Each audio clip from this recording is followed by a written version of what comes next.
মাটি আকাশকে বলল, তোমার সব বৃষ্টি, সব আলো আমার বুকেই তো ঝরে পড়ে।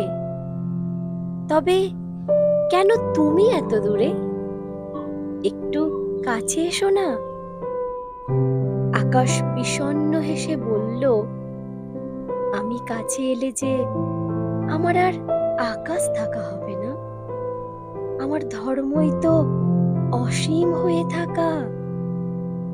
মাটি অভিমান করে বলল, তাহলে ওই দিগন্তের মায়া কেন, যেখানে মনে হয় তুমি আর আমি এক হয়ে গেছি?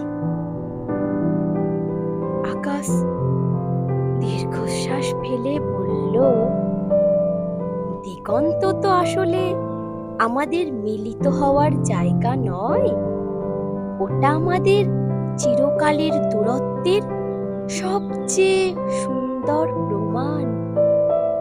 আমি বৃষ্টি হয়ে তোমাকে ছুঁয়ে যাই, আর তুমি গাছ হয়ে আমার দিকে হাত বাড়াও।